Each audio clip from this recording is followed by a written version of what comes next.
Paris-based IT company Capgimini is expanding its global reach. Earlier this month, it bagged an IT order from Brazil's fourth largest bank. And speaking to CNBC TV 18's Kritika Saxena, the global CEO Paul Ermelin says the company will look at growing organically in the Latin American countries. Talking about India, he says Capgimini will acquire only mid-sized and niche companies to add value to its presence. The same holds true for the company's US strategy. Listen in. Some people have overplayed it. I just say it's a mood where people are prudent.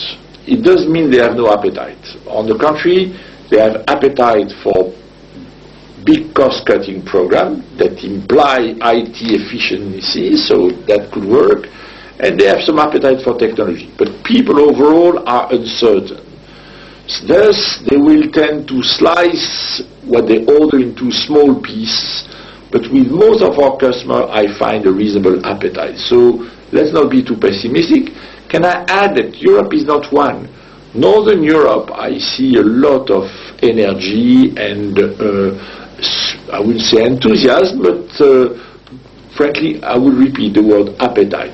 Southern Europe is more prudent. So we can find, and I would advise our Indian competitor, we can together find our way in Europe. Can you give us details? What are the areas that you would look at in US particularly? What are the kind of services or verticals you need to enter, and how will that really complement the portfolio? It's a difficult market. Not that it's bad, but it's a market that requires a lot of attention. I wouldn't like the distraction of a merger. So I try to avoid any acquisition that would trigger, because of overlaps, a big merger process.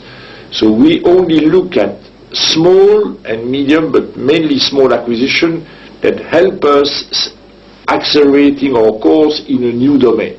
It can be a little sector, a new offering, a new technology.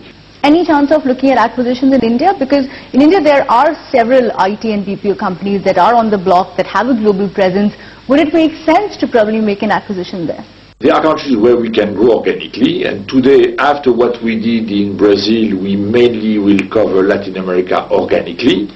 There may be a few other acquisitions in countries where we are not at all, which could be Eastern Europe or some countries in South Asia. Now, if you speak of India, we will only look there at things that we do not have at all. So, if you remember, we bought a little company that was specialized in financial service. So that's the kind of addition, but we would not look at India just to scale up our 40,000 people that we already have. Capgemini looking at mid-sized and niche acquisitions here in India.